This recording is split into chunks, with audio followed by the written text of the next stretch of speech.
I'm gonna start that over. Alright. Hi, this is Kirby Master. This is part 2 of my tutorial for Metroid Fusion Any percent. If you have not already, I highly recommend watching part 1, because it goes over basic physics of how to control Samus. So, what I'm going to do, this Sector 1 is all about managing your energy and missiles, because you need all the missiles you can have. And it's also important to have high energy, because if you're at full energy, everything is guaranteed to give you missile drops. Alright, so to get that barrier quickly, you just start shooting 3 missiles really quickly the moment you finish walking up the slope. Alright, so you notice that stabilizer thingy right there, right here. It has 2 possible behaviors you can have when you enter the room, and it's random. You can't do much about it, really. It usually doesn't matter too much, except for one room where it can waste like a few extra seconds, but it's not too big of a deal usually. These take 3 missiles to kill, so you can just kill it with 3 missiles, and it always leaves behind an X. Note that since I'm at high health, all the drops it gave me are green X. Also note that the door was locked for a while, and I couldn't walk through it until the fog cleared out. It's random how long, it's basically random how long the door takes to open. So since you have to wait for the door to open anyways, after each time you kill an atmospheric stabilizer, it's usually a good opportunity to grab some extra drops. This upcoming room here, the strategy I'm about to use is the fastest way to go through this room. You shoot 1 missile diagonally down, 2 forward, and 1 diagonally up, with the proper timing. Hopefully I can get it. Like that, right. And then if you want an E-Tank, you shoot that without a missile. You can use your beam and roll through and get the E-Tank. This E-Tank is relatively quick to get, so if you're not comfortable with being in the game with only 3 E-Tanks, you can grab this one. And just keep moving. Alright, now this next stream coming up, I have 3 enemies that are kind of like rhino enemies or something. I don't know what to call them. And as I mentioned in part 1, there's a lot of enemies you can't kill by shooting forward. It's like, you can't really kill them by shooting forward. So you want to aim diagonally down while running. So as I mentioned, the key in this game is to kill things in your way without stopping to move. And this is the best example right here. So you want to hold L. Like if you just hold L, remember you press down to aim diagonally down. You just press left, hold R, and shoot your missile with appropriate timing to kill them without stopping, like that. Sometimes this third guy right here will be up on a slope right here. If he is, you can just shoot. Oh, go away. You can shoot forward while you're on the ground level, because obviously you're not going to be able to hit him if he's above like that, right there. So if he's on a higher slope right here, you can just shoot a missile forward when you're right over here.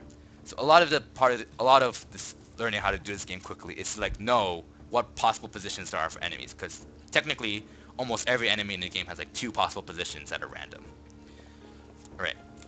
So this upcoming next stream is very difficult. It's actually rather difficult and notorious because space pirates do a lot of damage. So the strategy, there's a lot of different strategies I do, but all of them basically come down to this. Fall down along the right wall without stopping. So what I do, personally, I shoot my own missile down, shoot 2, and morph. The point of morphing is to keep myself suspended in the air for a brief moment so that the 2 missiles get ahead of me. Now, my strategy is ideal for it on average because there's usually only 2 pirates on the right wall when you're falling. If there's 3 or more, I basically take a hit and I am kind of screwed. You lose quite a bit of time. Because as I said, you want to stay at high health for the entirety of Sector 1 to make sure you can grab missile drops. I will demonstrate what some other speedrunners do. Well, once I climb up this room. I've never actually climbed up this room before without space jump, so bear with me for a second. That was a bit sloppy. Alright. So, what I believe Jaggergy and Biospark both do use this threat. Correct me if I'm wrong. But what they do is shoot 1 missile, morph. The moment well, there could be no pirates on the right wall. But the idea is the moment the missile hits a pirate, you unmorph, shoot another missile down, and morph again. With the method they do, you only use eat-off missiles to kill the number of pirates on the right wall. Because with my method, if there's 0 or 1 pirate on the right wall, you wasted missiles. Whereas with their method, you kill the number of missiles you use is equal to the number of pirates on the right wall. And I think my method is a little bit faster, but you want to use what you're comfortable with for the most part. And there are pros and cons to both. Next stream, aim diagonally down. There will be a crab in the water. kill it like that. Jumping over the water is slower, by the way. Now, next room, you want to jump here, grab the ledge, or not grab the ledge. Let me try that again. Grab the ledge, jump across. Grab this, shoot 3 missiles sideways. Now, again, as I mentioned, the door takes time to open, and the door opens when the fog clears out. So this is a good opportunity for me to grab some drops. Kill some of these guys, grab the drop they leave behind. Next room, aim diagonally down. There's one rhino enemy in the middle. A lot of these rooms just come down to knowing what room's coming up and memorizing it. Now this room, the stabilizer's position does matter.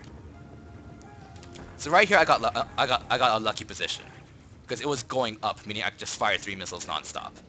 Whereas if it's moving down when you get there, you can only fire 1 missile before it moves below your missile range, and you'll have to wait a little bit before you can fire your extra 2 missiles. Now, I am normally not this low on missiles, so I'm going to grab some extra drops. Or not. But yeah, so technically, after you destroy the stabilizer, you want to run down and reach this door before it activates. Usually you should be able to reach it before the fog just before the fog clears out. Right, this next room upcoming is one of the hardest rooms in the game, in my opinion, actually, to optimize. So, this room you have to pretty much, you have to make it up on the spot because it's so random. There are so many pirates, and there's so much variation what can go on that almost every single time you do this room, it's different.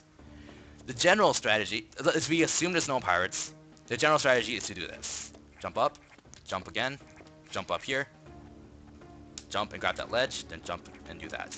But of course, it's almost never going to happen that way because there will be pirates in your way, and you always have to like be prepared to kill a pirate if it's in your way, or prepared to stop if a pirate on the other wall is about to shoot you.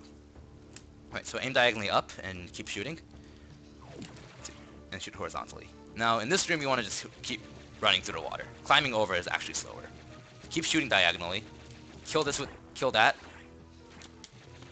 You can ledge hop and shoot that. And I am out of missiles. I need 3 missiles, so I will hopefully farm for missiles, or not. Or the game can hate me. Wow, a lot can go wrong in a tutorial video.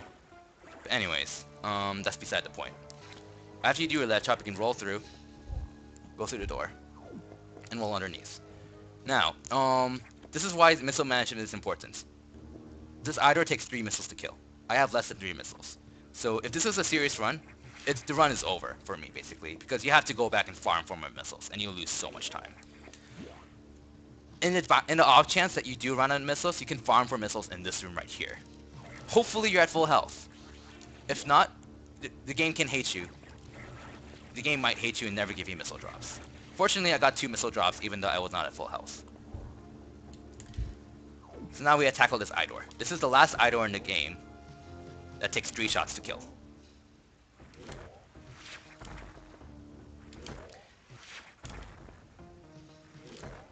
Alright, well that was pretty bad luck.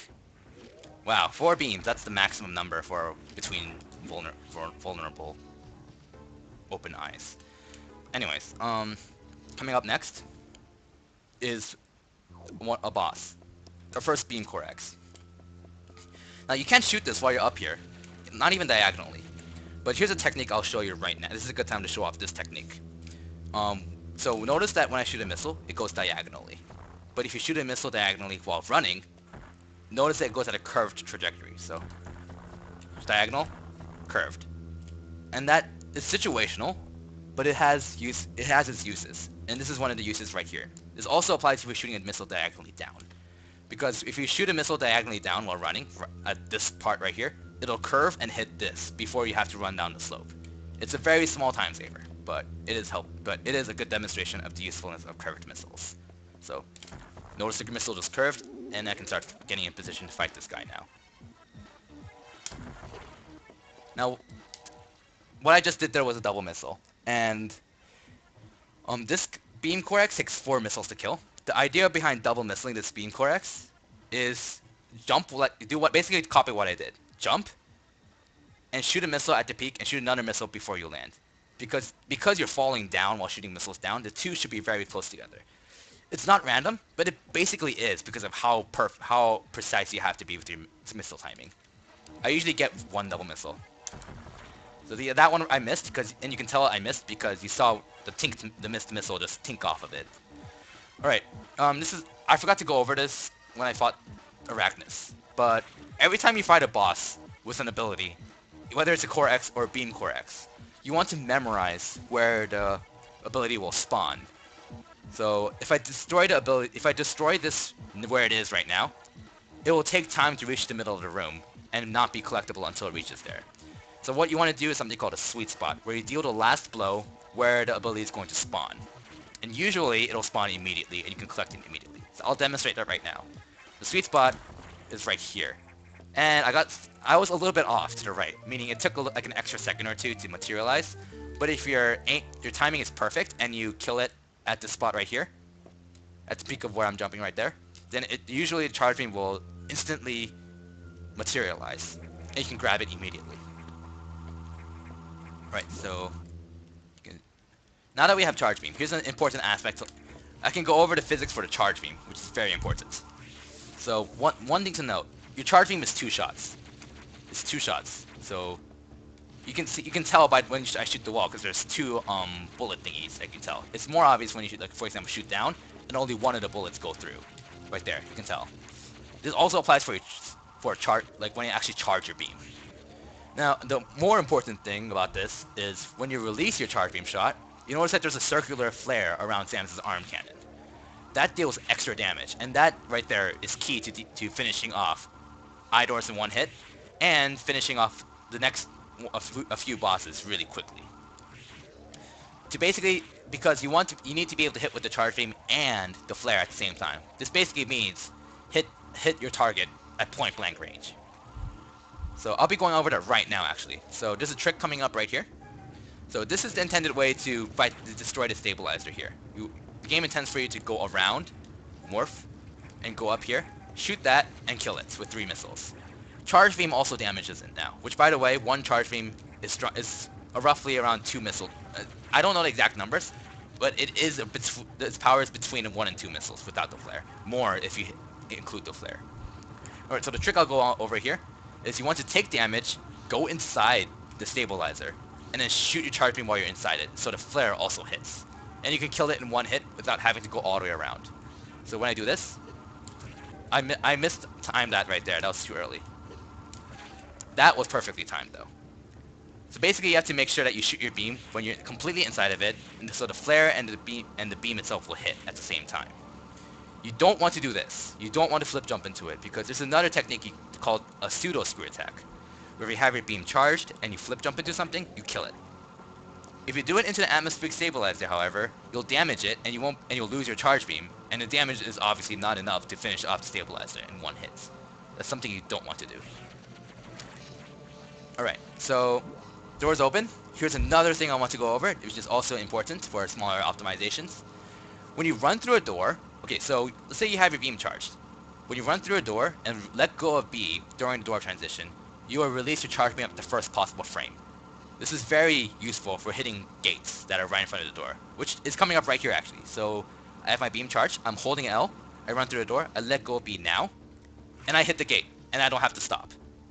So technically, I think you can still go through this gate without using that trick. So you can just smash B and still get it. But there's, I think, 2 or 3 gates in the game where the gate is so close to the door that you can't do that without doing the release charge beam through the door transition trick. And that's actually very, very important, because that means you've ruined your running start for a speed boost, which I'll go over later. So I release B here, the gate opens. Alright? Alright, normally what I do is go to the top left door and go through. But I'll show you a useful room to practice wall jumping in, actually. So this room is very handy for practicing wall jumping. You can just keep wall jumping back and forth like this. And just keep practicing it over and over again. It's like a perfect vertical shot for wall jumping. So yeah, I don't recommend getting this missile tank because it takes a long time to get. So if you need to practice wall jumping, this is a perfect room to use it. Alright. Now, we still have one atmospheric stabilizer to take care of now. And it's the one in this room. The reason why we did not get this in our first trip is because if you get it during your first trip, aka when you're coming through the door right here, you have to jump. Oh, I messed that up. But you have to basically jump over, like this, and then go through. And then when you come out, you have to go all the way around like this. So you basically have to go back and forth this gap twice. Whereas if you get it the second time, you only have to go across the gap once. So it saves probably like. Plus you have charge beam when you get this on the way back, which is very helpful. So you want to shoot those 2 blocks right there. Wall jump around. Shoot a curved missile so you can take care of that guy right there. And you can kill that with 3 missiles. You can also use charge beam if you want. I personally don't do it because it's not too consistent for me. Alright. So now we just head back to the navigation room. That was another case of me angling. You'll see me do that a lot. Aiming diagonally down so I can kill enemies that are too short for me to kill horizontally with the horizontal shots. That is one of the most important things to get used to. It's very important. Very important. Alright. Now we are done with Sector 1. We've got our charge beam. Let's talk to Adam. Now, some piece of advice I'll give: if you are racing this game and you're new to this game, please save. Please take safety saves in races. There have been far too many times where I've raced people who are not too familiar with the game, and they have not saved enough, and they have to quit because they just have not saved enough. The only time the only time you should not save anymore is basically if you're as good as me or Jack or G. I think that's like the minimum of where you should stop saving, period. For races at least. For personal best attempts, yeah, you should never save at all. But for races, you should take safety saves. Alright, so this upcoming sector is actually quite difficult. It's difficult to master, but once mastered, it's not too difficult. And this is where charge beam is very, very useful. It's also difficult because there are red caterpillar-like enemies that deal a lot of damage. And at this point in the game, they deal, I think, 45 damage. And at this point in the game, 45 is a lot of damage. So this is the point in the game where like everything starts doing a lot of damage, and you need to like be more careful about it. So there isn't too much to say about what I'm going to do besides, again, aiming diagonally down while running. I have to emphasize that so much. It is so important for speedrunning this game. It's something that people take for granted, but you have to learn how to get into the habit of aiming diagonally down while running. And you'll see me do that so often. Everywhere. Right. So in the first big room, while going down, don't kill any Zoros. Do not kill any of them. So you don't kill that one, don't kill this one, and don't kill the third one here. Okay? You want to now you want to have your beam charge as you fall through here. So release it here because there's a guy that always stays up on this platform. You can shoot him, but you don't have to shoot diagonally. You can just shoot forward like this because that red Zoro is on a raised platform. Now upcoming next, the ideal strat for climbing up this room is this right here.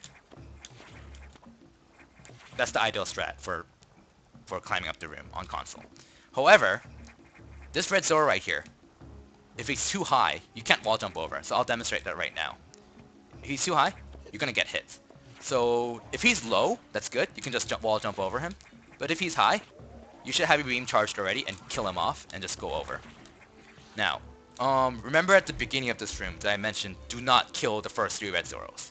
If you do, the X that spawns from that will spawn here.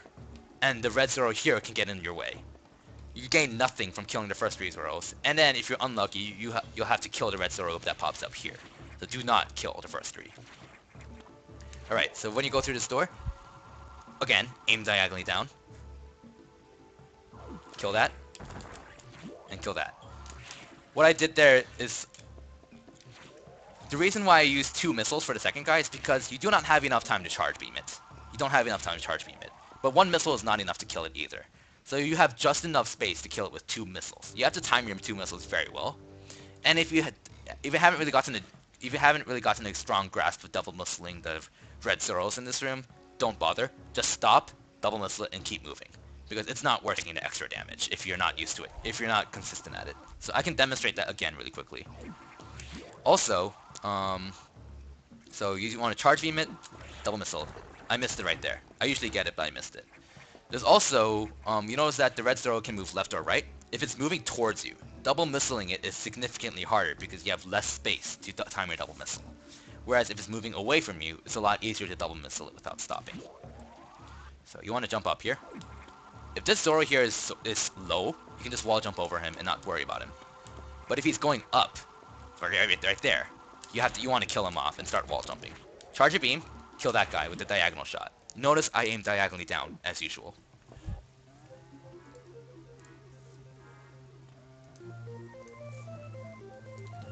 Alright, so now we have the level 1 doors unlocked. Now we basically have to make our way towards getting bombs. You can kill that guy, because why not? And on your way back through this room, use the same strategy. I got the double missile there. Now, when you fall down this room, you basically just have to know the spot where you fall down. Make sure you're aiming diagonally down, so you just have to fall down here. Don't press a direction, or else you'll grab a ledge on accident. When you land here, fall down here, kill that guy right there with the charge beam, and go through the door. Sector 2 is an example where you kind of want to have your beam constantly charged. So you should have your thumb on the B button longer than it should not be on the B button, basically. So when you go through this door, let go of B, because there's a Zoro right there, and you'll kill it off. Next, wall jump right here. Having your beam charged is not a bad idea there, because you can pseudo screw attack that guy if you mess up the wall jump. And now we got bombs.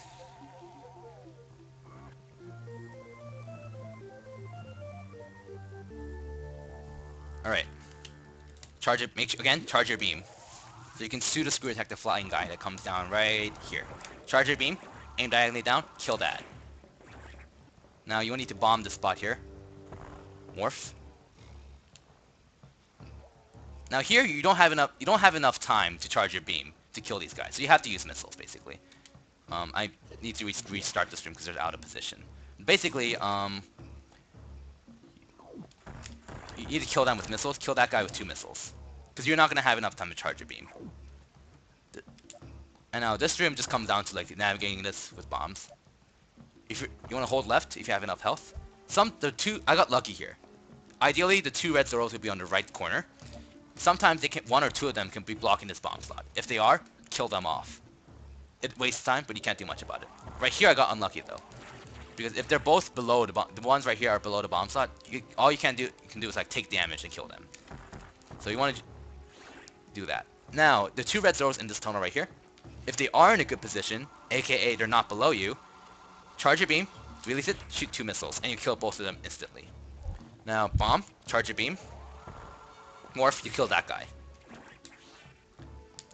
Bomb that, and bomb that. I have to emphasize this. Sector 2 is one of the areas in the game where you need your beam constantly charged, pretty much, to go through it fast. So bomb that, fall down this way, jump over, and keep running.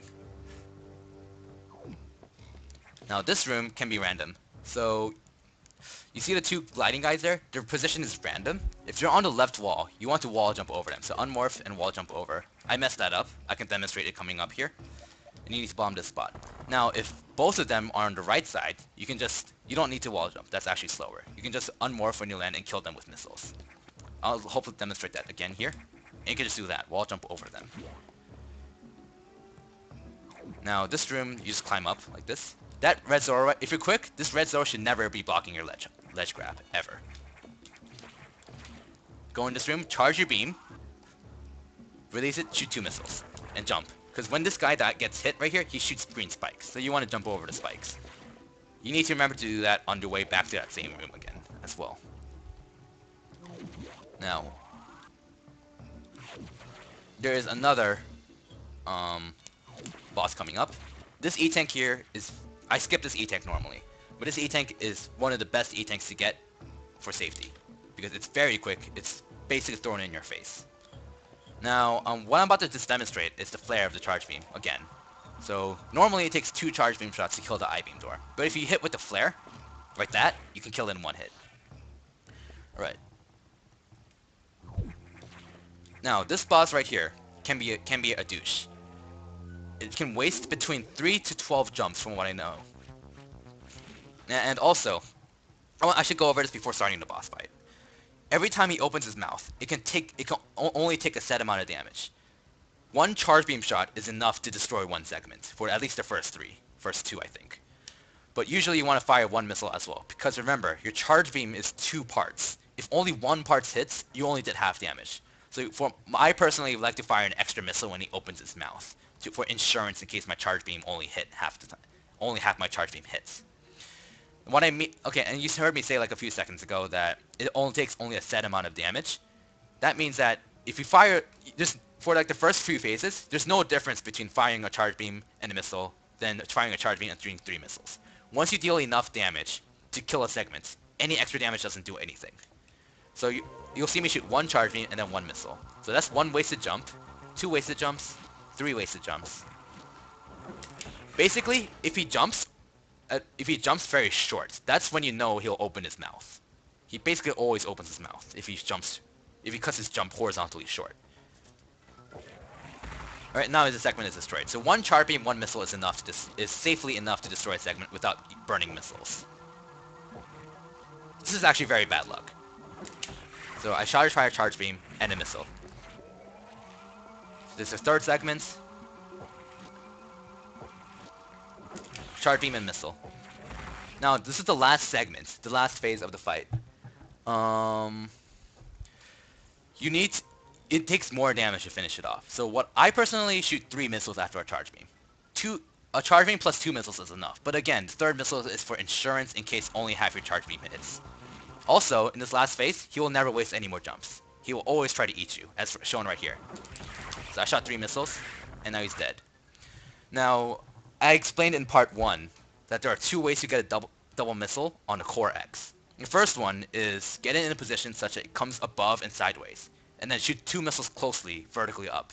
The second method is to have 2 missiles overlapping the core X as it spawns. This is applicable to the first 3 core X's in the game when you have normal missiles, and this just takes timing. It's not too hard, but it just takes timing. And I missed it right there. And I missed another double missile. Right, and I got 1 double missile right there. Normally it takes 4 rounds to kill the core X. I finished it in 3. Ideally you want to finish it in 2. AKA, get it with the double missile as it spawns, and you get 1 more with the 2 vertical double missiles. For the vertical double missiles, I demonstrated it before, but I'll demonstrate it again. You need to fire your missiles like this. So fire 1 up, jump and fire the second one really quickly. The button input is kind of like hold up and R, then press BAB really quickly. This becomes harder as you upgrade your missiles because your missiles rate of fire goes down actually. Then it becomes apparent when you get ice missiles particularly because the timing of shooting your 2 missiles becomes drastically different. So you have to memorize the timing for all 4 missile types. Alright, so you can wall jump and shoot that door. That's basically a pixel perfect missile for swag. You don't need to do that. Alright. Again, charge beam 2 missiles. 1 missile is usually enough, but sometimes that enemy crouches underneath a missile, and the second missile is enough to catch it off guard, and you can finish it. Now you want to fall down here, and you encounter the SAX. Basically, follow what I do. So you can just like mess around while we're waiting. If you have at least 3 E-tanks, you can go and run past it because you can have enough health to take damage. But usually you don't want to unless you practice it extensively. Alright, so basically stand where it is, shoot right when it shoots, and immediately start running. I'm pretty sure you can start running earlier than that, but that's like a safe time to start running. Start running right when it shoots. And you should be able to make it across without wasting much time, without risking going too early and getting killed off either. This room is just optimization. You can just watch what I do and copy it.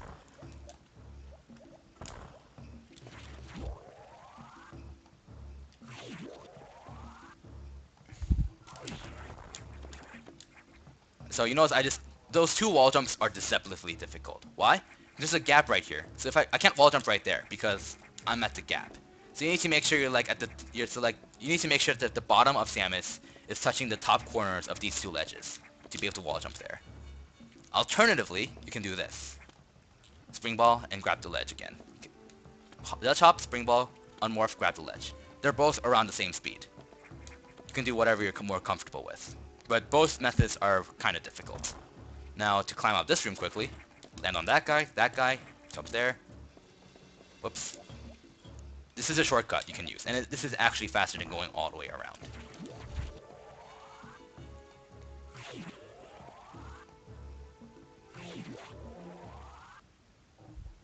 Alright, so now Sector 2 is done.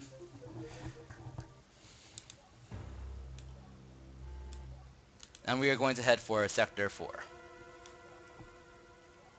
Sector 4 is also a difficult area to optimize, actually. There are quite a few precise jumps that will save a little bit of time.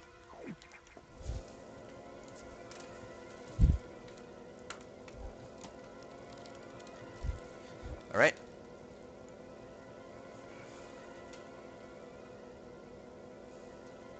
There isn't much to talk about in Sector 4. Well, while going through the elevators, I mean. There is one interesting fact. Just a useless fact. Every sector, when you go down the elevator, every sector starts with you going right. Sector 4 is the exception. The door is on your left, right here. I don't know why. It's weird. But that's how it's built. It's very weird. Alright, so the idea is similar in Sector 4 as Sector 2. Have your beam charged constantly. I have to emphasize it so much. Have your beam constantly charged. And learn how to aim diagonally down. I'm repeating this so much because it is so important to be able to do rooms quickly without stopping.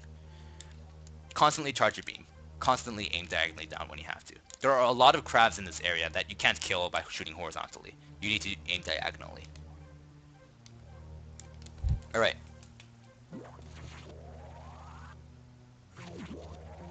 So, this is I mentioned in part 1 that there's something called a jump extend. This is a good opportunity to show it off, actually. So you can jump across that without grabbing the ledge, but it's basically a pixel perfect jump. I believe Jaggerji can do it consistently. I can't. And of course, grabbing ledges is slow. It wastes a little bit of time.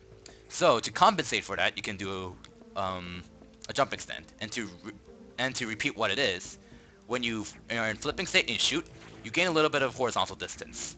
So if you do it repeatedly, basically alternate A, B, A, B, A, B, A, like that, you can gain an extra few pixels of distance.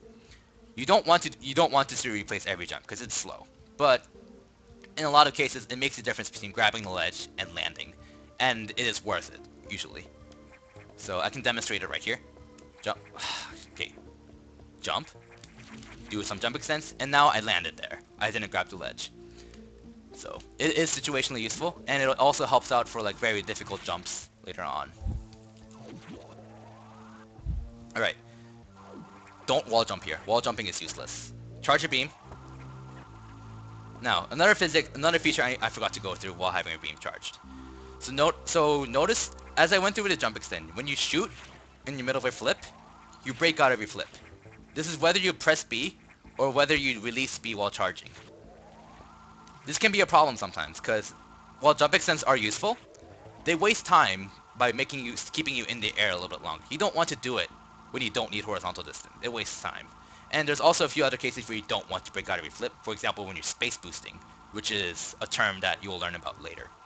So to be able to shoot without breaking out every flip, you need to have your beam charged, and then press R. And notice I'm not breaking out of my flip anymore. You can also aim your beam diagonally by just pressing L. Or just down left, like that. If I let go of L, I'll just shoot like that. So it's very handy, and you'll see, and I will demonstrate the use for this right now. So you can use that to kill the two crabs right here without breaking out. Well, I messed that up, but you should be able to get the idea. Which is faster? This? Or, okay, I started at the wrong spot. I believe, you want to do this. Like that. But if you shoot them without pressing R, you'll stop in the air and you'll lose some time. So you want to use the R button in those cases. Alright, so when you go through the next door, aim diagonally down with the charge beam. There's a crab right there. Charge your beam again. Flip. Kill that with the pseudo screw attack. if you entered this room inside that I'm in right now without your beam charged, you can alternatively fire a missile. Like this. You can just fire a missile. But make sure you have your beam charged again so you can pseudo screw attack that guy. Aim diagonally up, release your beam while during the door transition, you kill that guy right there. Now the intended way to go through this room is to shoot that, go up here, put a bomb there and climb across. But this is a speed run. We don't want to do this a slow way. So you want to spring ball, plant a bomb, jump across. This is another spot where jump extends are useful, because that's a pretty precise jump right there to get across. If I just jump normally, I'm probably going to grab the ledge like that, and you'll take more damage, and you'll waste time. So again, to demonstrate again, you can get a little bit of extra horizontal distance to make it across. You don't have to jump extend, but if you don't jump extend, it's basically a pixel perfect jump.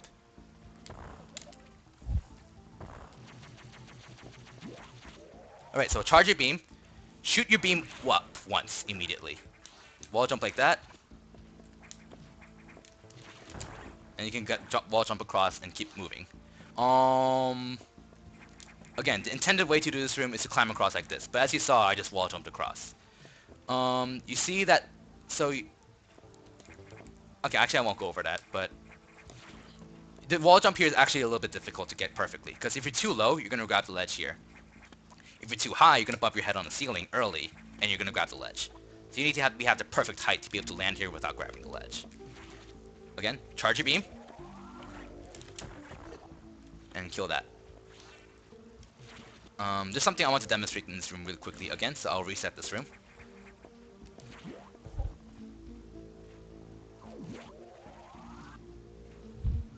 Shoot up. Wall jump like that. Kill that guy with missile. Now, notice that there's two enemies up here.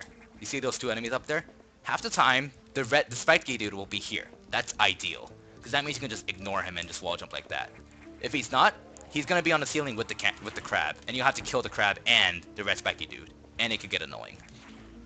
So, okay.